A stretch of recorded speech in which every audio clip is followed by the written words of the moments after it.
Hey friends, welcome to another Wolverine live stream. Today I wanted to pop on and tell you about my experience with the doctor I saw today. Excuse my notifications. I don't know why it does that.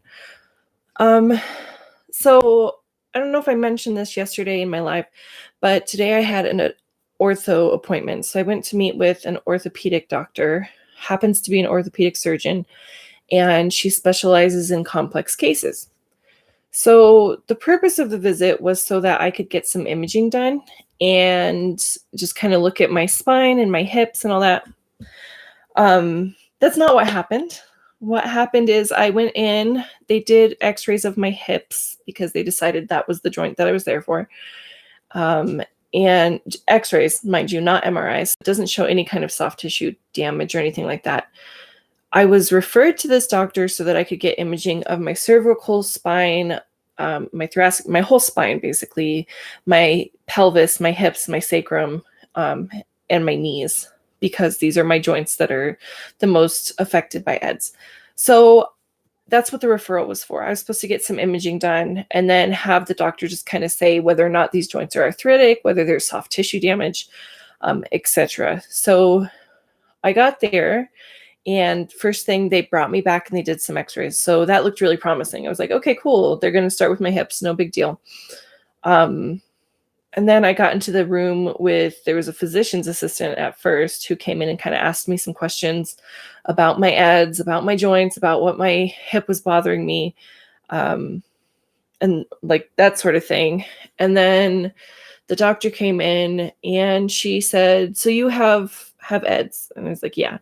And she's like, and you use a wheelchair all the time? And I was like, no, I use crutches at home. I can walk some. I am ambulatory, but I do use my wheelchair a lot because I'm a fall risk because I have POTS. And she's like, what's POTS?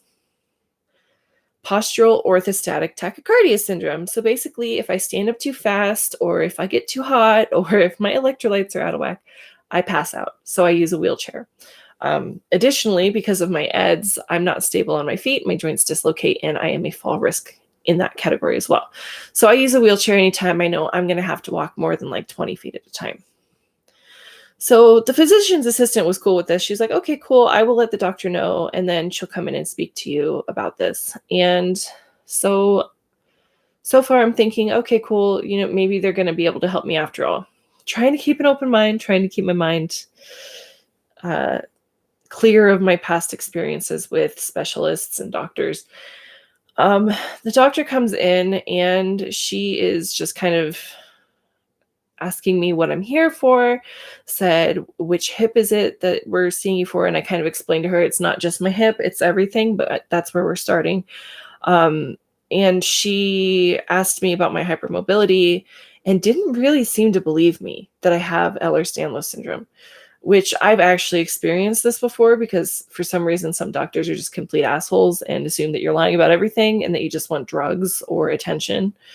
And so she asked me if I could do the thumb to your forearm thing. Now, this is not something I normally show because it's not good for my wrists to do this, but I'm going to show you what it is because the doctor asked me to do this for her today to prove that I have hypermobility. So if you're able to put your thumb flat against your forearm, we call it the Ehlers-Danlos gang sign, and I can do it on both hands, no problem. So when she finally saw that, she said, okay, cool, you do have hypermobility. And then she put my x-rays up on the TV screen in the room, and we looked at it, and there is good news here. There is very good news here. There is no arthritis on my hips, which is amazing. I thought for sure there was going to be some serious damage to the actual bone because of how frequently I dislocate. But luckily, all of the damage seems to be contained in my soft tissue, which is not shown on the MRI. But that bodes well because PT can help a lot with soft tissue injuries, and there's not much you can do for arthritis. So it's good news. But she said, she looked me in the face, you guys, and said, well, your hip joints look pristine. And there's not really much I can offer you because we only see patients with treatable conditions. Again, I wasn't there for treatment. I was there for imaging. I got referred to an orthopedic specialist because I need to have imaging done of my joints so that we know whether or not PT is a safe thing for me to be doing. Luckily, I did get some answers on my hips. They're perfectly fine as far as the actual like bone. Um, However, we don't have any imaging of the soft tissue. I know that there's probably some abnormalities just because my collagen is different than everybody else's. But the good news is there's no actual arthritis in that area. So I'm trying to look at it as a win, but I have got to tell you that there is nothing more disheartening than going into a freaking doctor's office asking for help for something, um, and having them literally tell you, we only see patients with treatable conditions. There's nothing I can offer you. And not only that, but to treat you with suspicion that like you aren't what you say you are, that you don't need your wheelchair or whatever, because your joints look good on an x-ray. Mind you, anybody that knows anything about orthopedics, anybody who knows anything about anatomy, and especially soft tissue disorders, which Ehlers-Danlos is a collagen based disorder. So it's a genetic disease that makes my body create collagen incorrectly. So most people's collagen is like this, and it provides stability to the body. Your tendons, your ligaments, they're all made of collagen. They hold your bones together. They keep you upright. You have ligaments in your knees, your ankles. You have tendons attaching your muscles to your bones, and all of those are made of collagen. So in Ehlers-Danlos syndrome, instead of being made like this, my collagen is like Swiss cheese, and it's really stretchy. So I don't have a lot of stability. I suffer from a lot of dislocations and subluxations, which are partial dislocations of joints, and severe pain. And because of all of my constellation of symptoms, I use a wheelchair most of the time. And it's really difficult going into a doctor's office, somebody who is trained, gone to medical school, and is supposed to be knowledgeable in this sort of thing, to say, we only see people with treatable conditions. Like they just feel the need to give you that slap in the face reminder that there is nothing that we can do for you. This is an incurable, untreatable genetic disease. You're on your own. Again, I was there for some pictures. So that sucked. And I had some pretty high hopes because my doctor and I did a lot of research trying to find an ortho that seemed like they would be a good fit. She was the complex cases ortho, and she works with people with like osteosarcoma and amputations and things. So, and we were really hopeful, and she just was so disappointing. And honestly, I kind of let it ruin my day.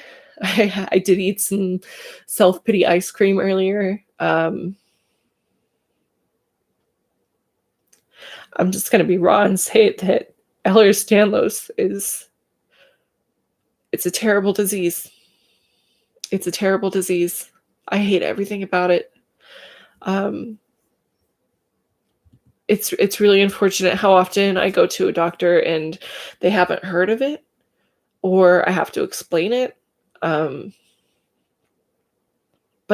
the fact that that doctor felt the need to just say, we see people with treatable conditions, the reminder that there's nothing we can do for you, there's nothing to be done. So it is Ehlers-Danlos Awareness Month this month, and I just thought I would pop on and bring to your awareness how freaking horrible it is to have EDS and try to find care.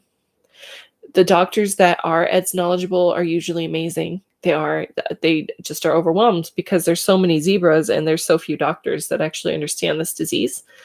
But on the bright side, I did go to the Colorado EDS support group online and told them about my experience and asked if anybody knew of a good ortho or of a good, just good doctor that could help me get some imaging done and kind of look at everything.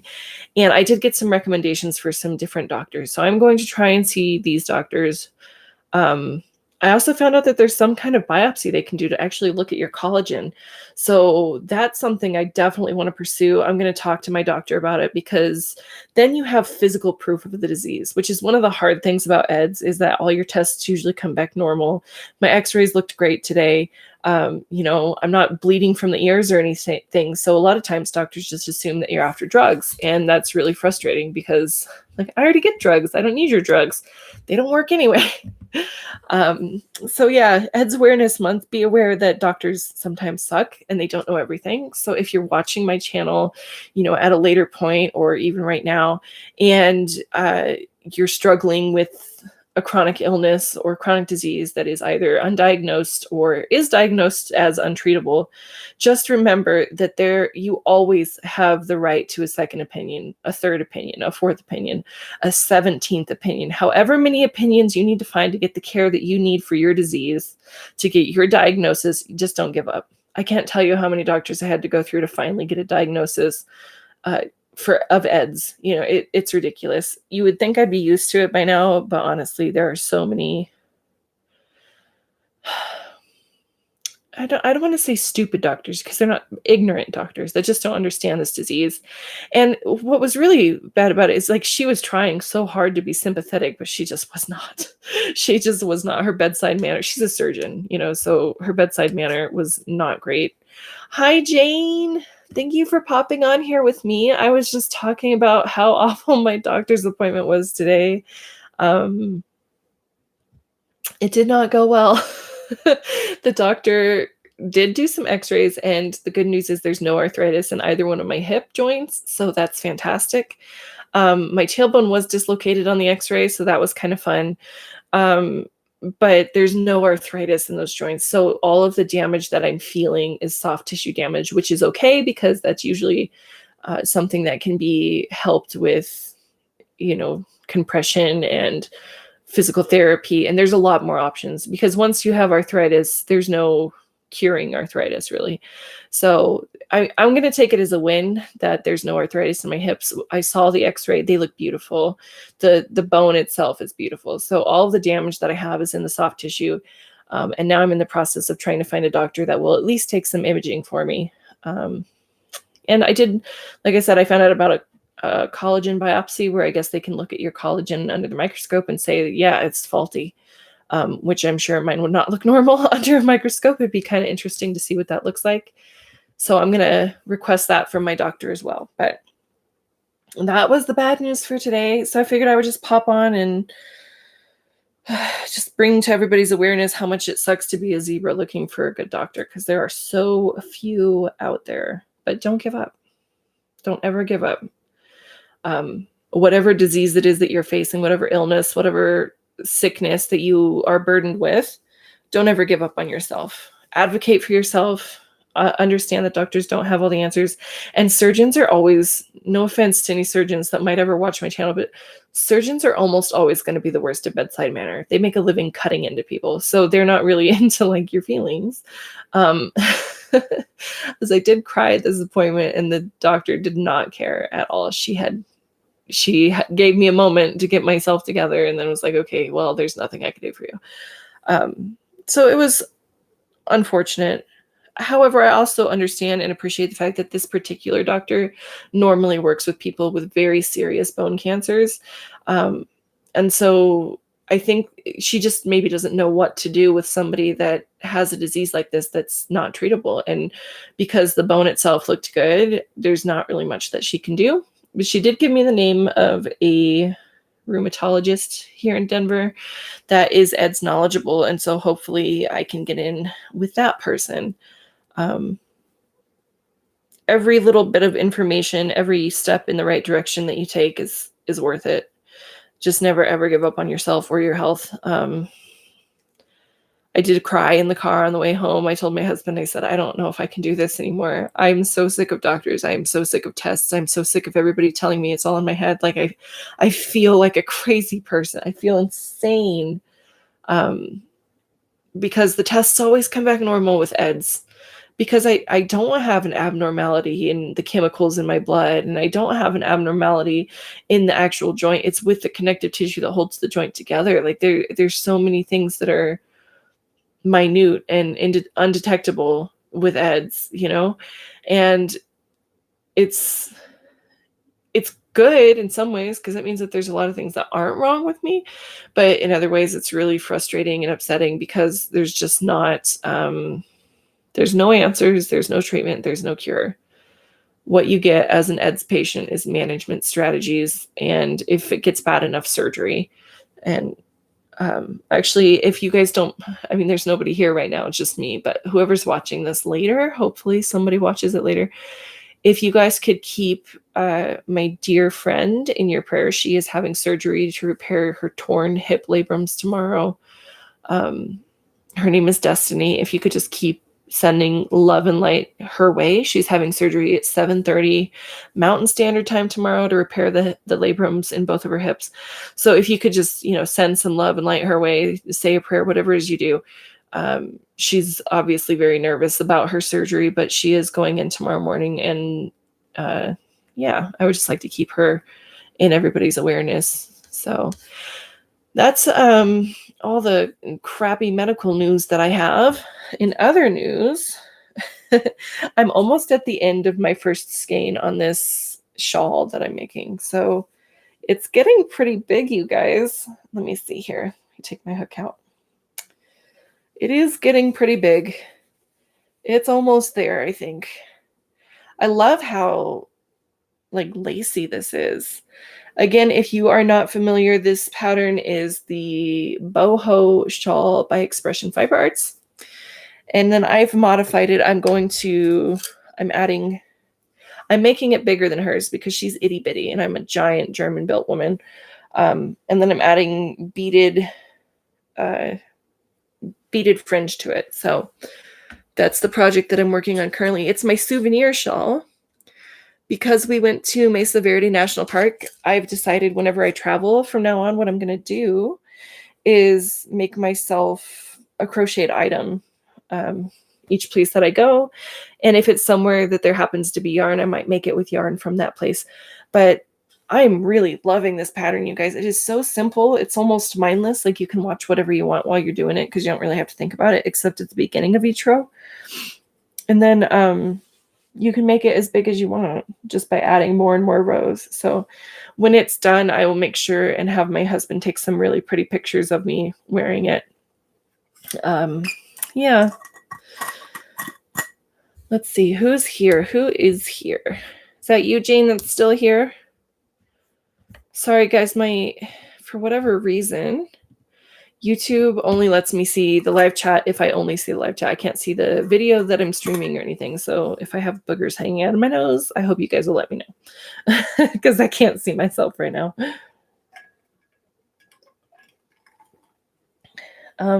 Yeah. Other than that, excuse me, my notifications keep popping up. There's not much going on other than that, honestly. How is every one person that's here? Yeah.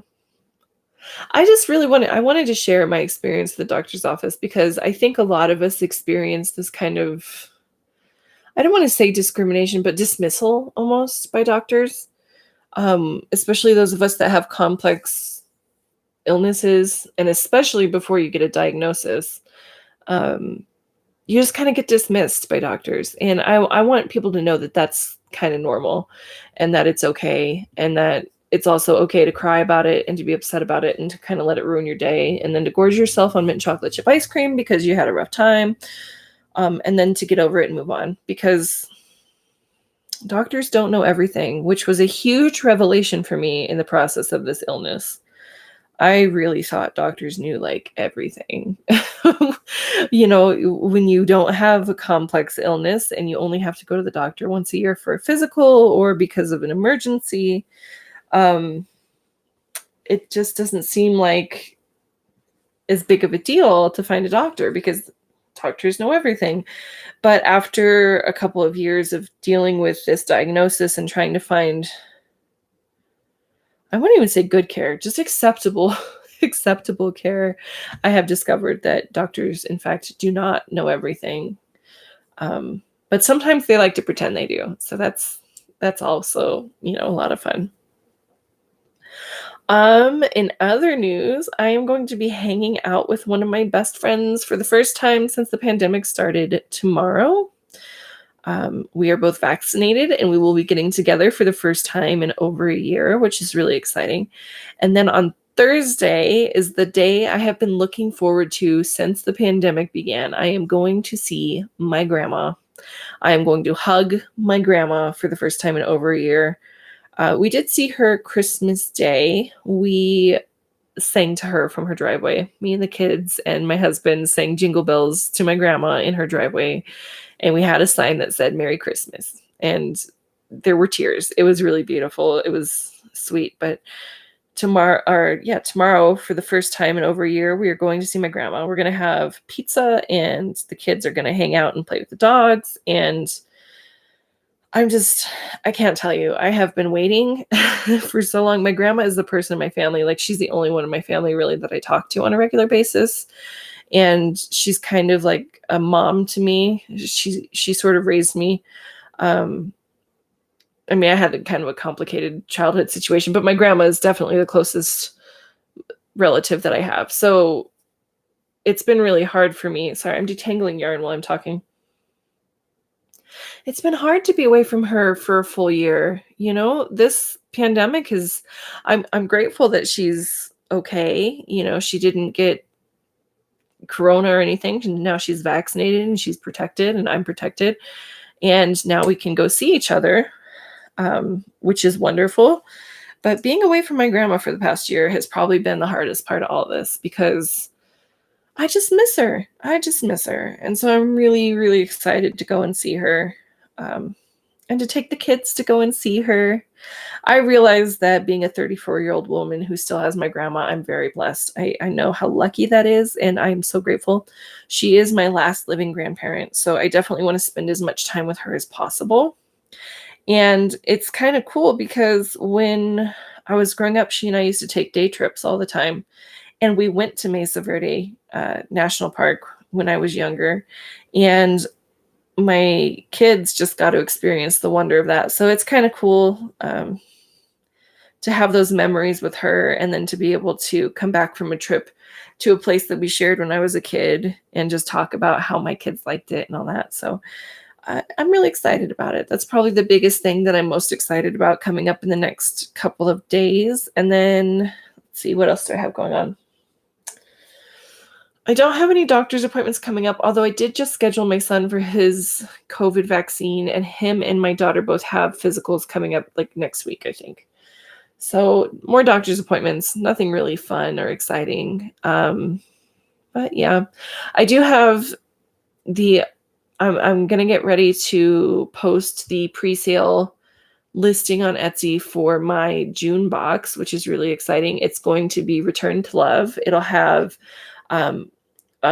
rosewater perfume, and then it'll have like actual rosewater for skincare. And then I'm thinking it'll have my heart tea blend and probably rose quartz or something of that type. And nobody knows except here on my YouTube channel. I haven't revealed that on Facebook yet, but I will be putting up the pre-order listing probably tomorrow. So that's really exciting. And then what else do I have going on? I'm not sure. I don't really know what I should list on my Etsy for summer. I was thinking about making sunscreen and posting that, but I did body butter and nobody seemed interested. So maybe because my jars weren't cute enough or something. I don't know. People really like packaging. But I was thinking about doing sunscreen, like face sticks or whatever, with all natural and organic ingredients and zinc oxide, which is a non-nano zinc oxide, which is a skin protectant. So I was thinking about doing sunscreen and bug spray because summertime, and then maybe burn spray for like sunburns and stuff. So if you guys have any ideas of what I should be putting in my Etsy shop, let me know. Oh, hi, Deanne. Oh, you're having some technical difficulties? It could be on my end, honestly. I've been having problems all day with my internet. So I'm glad you're here either way. Thank you for coming. I hope you're doing well. Oh, yeah, I see somebody keeps popping in and out. I'm guessing that's Deanne. Well, oh, I have it listed as, hold on, you guys. Let's see. All right. Well, hopefully she can pop back in. So is that you, Jane, that's still here? Let me know. If you guys aren't aware, whoever's watching this later, My friend over at Ladybird Loves, my friend Lisa, Ladybird Loves, is doing a crochet challenge that involves beads, and the beads can't be bigger than 8mm beads. I don't think I mentioned that in my last video. I'm adding beads to this shawl. I would like to do more crocheting with beads because I think it's a fantastic, like, multimedia art form. But she's doing a challenge, and if you haven't checked it out, pop over to her channel and check that out, because I believe she will be doing a giveaway. Now, she's based in the UK, but every time I've seen her do any kind of giveaway, it's been worldwide, open worldwide. So wherever you're at, if you're interested in doing her challenge, go check out that video. I will, if I remember, I will post it in the description box down here so that we can send her some love, because she is just a doll. She is so sweet. She's one of the first people that joined my channel, and she's just been super supportive and loving ever since I met her, and I just absolutely love that woman. So excuse me for not looking at the camera. I am still fiddling with my yarn over here. But Ladybird Loves, and I think I am so bad with the names and the channel names. I think it's she told me who she did the pattern with. Let me look it up. But Ladybird Loves is doing a challenge, and she's doing it. So the pattern is crystals, and there's a link in the description box of her video. So the rules are you can't use anything bigger than a 6mm or 8mm bead. I'm using, I think, 6mm. She said she used 4mm. Where would they be on the fiddly scale? Extraordinarily fiddly. So yeah, they would be extraordinarily fiddly. So definitely go check her out, though. I mean, I'm not very good at pitching people in challenges, but I never do challenges online. And the one time that I have done it on Crochet Rocks, I actually won some yarn from Tracy. And so I decided I'm going to participate in Ladybird Loves because I happen to be doing a beaded shawl anyway.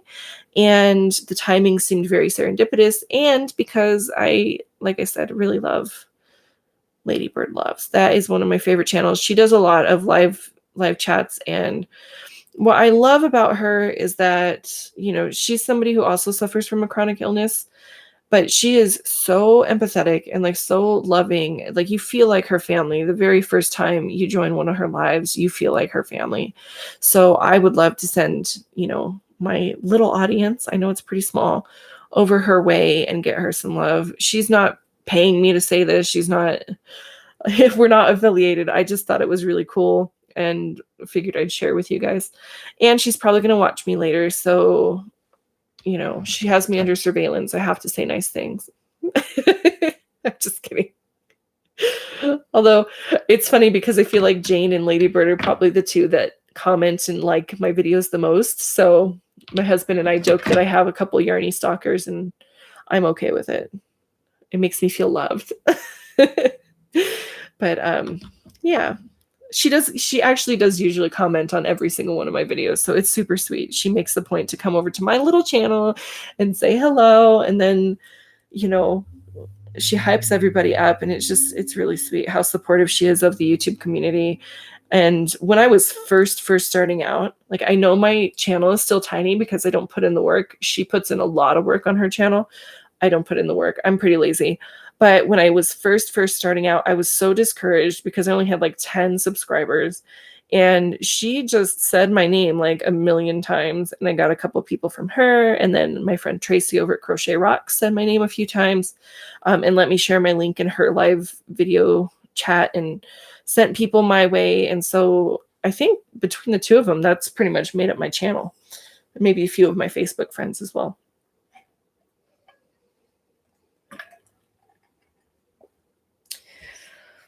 But I don't know. I'm not really a challenge person, so I'm challenged in the challenge department. I might do a challenge at some point if anybody would be interested. I would like to participate more, like connect this YouTube channel with my yarn group more, because I feel like there's a lot of overlap. Although Woolverine channel is kind of more for just all the things that I love. I called it the Woolverine because I love wool. Obviously, I love yarn, but I also want it to be a platform for me to talk about herbalism, me to talk about my Ehlers-Danlos syndrome, and just life in general. So it's kind of like a hodgepodge of things, but I do really like the idea of doing some crochet challenges. I'm just not sure what kind I would do. I do love this bead thing that they're doing, though. It's so smart. It's super clever because it's not run of the mill normal stuff. It's how often do you crochet with beads? I mean, I'm sure some people the answer is all the time, but I think I have crocheted with beads exactly one time before this. So it's really fun to do. I know some people would say that it's not really crocheting with beads because I put the beads on what's going to be the fringe. But let me tell you, the amount of work that went into putting these beads on these pieces of yarn makes it count. If you want to discount it, then you're going to have to come over here and fight me because that was a pain. It was a huge pain. Anyway, I just, like I said, wanted to stop in and tell you guys how crappy that doctor's appointment is. Oh, Ellie, bad signal issues. You know what? Maybe I should try logging off and logging back on because I think it might be on my end. So we're having a lot of issues. I keep having people pop in and out. I'm going to log off of this live stream, give it a minute. I'm going to start my computer over, and then I will pop back on to a separate live stream. So just bear with me. If you are seeing this and you're like, oh, where'd she go? I will be right back. Okay, give me 1 minute. Bye, guys.